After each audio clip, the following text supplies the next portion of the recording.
तो पिछले पार्ट में हमने देखा था कि नीली की मुलाकात जिंगयू से होती है, जो कि कैंगियन फैमिली से बिलोंग करता है। उसका नेचर बहुत ही अच्छा था, जिस वजह से वो दोनों दोस्त बन गए थे और जिंगयू ने नीली से सारी डेमन स्पिरिट बॉल्स खरीद ली थी। अब बाद में नीली पाई के पास आकर उससे कहता है कि वो जितनी हो सके उतनी ऑर्डिनरी डेमन बॉल्स उसे ला कर दे। अब पाई ऐसा ही करता है, जिसके बाद नीली का वो बिजनेस बहुत ज्यादा बढ़ चुका था। वो दिन रात जागते हुए perfect demon spirit balls create कर रहा था। इसी लास्ट पार्ट में आखिर में हमने देखा था कि नीली वहाँ यू के घर पर जाता है, जहाँ पर उसे हर वो चीज याद आ रही थी जो कि उसके साथ पिछली लाइफ में हुई थी। तो अब इस पार्ट की शुरुआत में हम देखते हैं कि नीली जैसे जैसे यू के उस घर की तरफ बढ़ रहा था, वैसे वैसे उसे और ज्यादा मेमोरीज दिखना शुरू हो गई थी।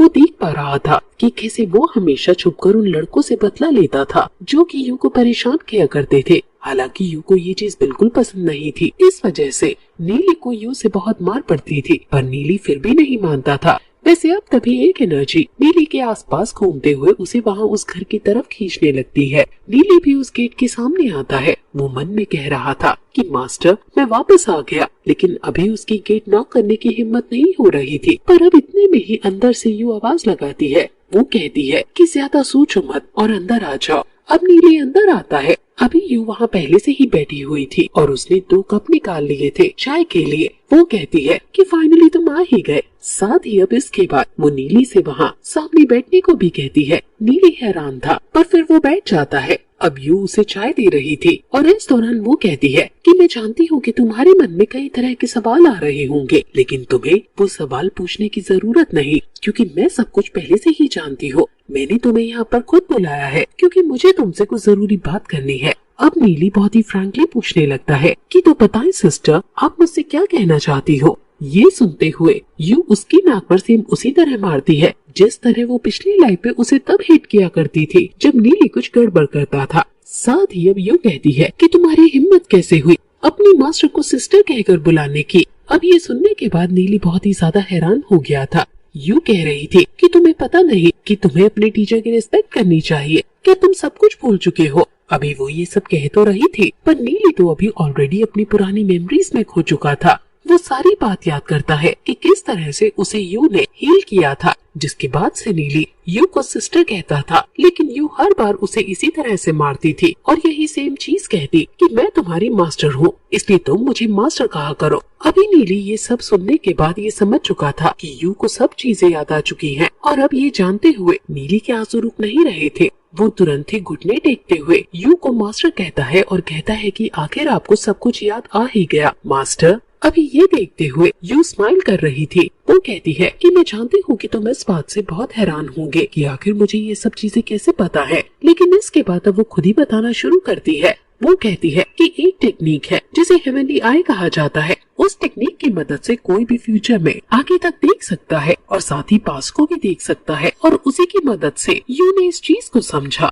हालांकि वो बताती है कि ये टेक्निक बहुत ही ज्यादा मिस्टीरियस है, इसके बारे में ज्यादा लोगों को नहीं पता। साथ ही साथ देखा जाए तो जो भी हुआ था वो नीली की पिछले टाइम में हुआ था, लेकिन नीली अभी फिर से वही टाइमलाइन जी रहा है। इसका मतलब वो सब कुछ जो नीली जानता था वो कभी हुआ ही नहीं है, उसे बस वो चीजें याद हैं। इसी वजह से यू अभी उस हेवनली आई टेक्निक को मिस्टीरियस टेक्निक कह रही थी। वैसे इसके साथ साथ वो बताती है कि इसे परफॉर्म करने के लिए एक बहुत बड़ी कीमत चुकानी पड़ती है। अभी इतनी सी बात जानने के लिए यू ने अपनी लाइफ के आने वाले 50 साल उस टेक्निक को दे दिए हैं। मतलब अब वो जितनी टाइम जीने वाली थी उससे 50 साल कम जिएगी। अब ये सुनने के बाद नीली बहुत ही ज्यादा हैरान हो जाता है, उसे बहुत गुस्सा भी आता है। वो कहता है कि ये आपने क्या किया, आप फ्यूचर के बारे में जानना चाहती थी तो मुझसे पूछ लेती, मैं आपको एक एक बात डिटेल में बता सकता था। लेकिन इस पर यू कहती है कि ऐसा कुछ भी नहीं है, तुम सब कुछ नहीं बता सकते क्योंकि तुम्हें पूरा फ्यूचर पता ही नहीं है और तुम्हें उन चीजों की असलियत भी अभी नहीं पता है जो तुमने तब देखी थी।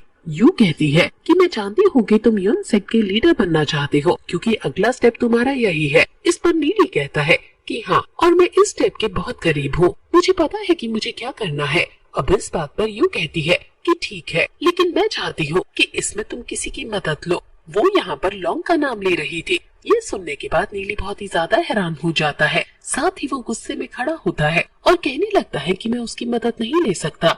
अगर मेरा बस चलता तो मैं उसे जान से मार देता। इसका कारण यही है कि पिछली लाइफ में लॉन्ग ने ही यू को मारा था। इसी वजह से नीली को लॉन्ग और लॉन्ग फैमिली से बहुत नफरत है। पर अब यू उसे समझाती है और कहती है कि तुम्हें ये नफरत निकालनी होगी, क्योंकि लॉन्ग का मुझे मारने का एक बहुत बड़ा कारण था।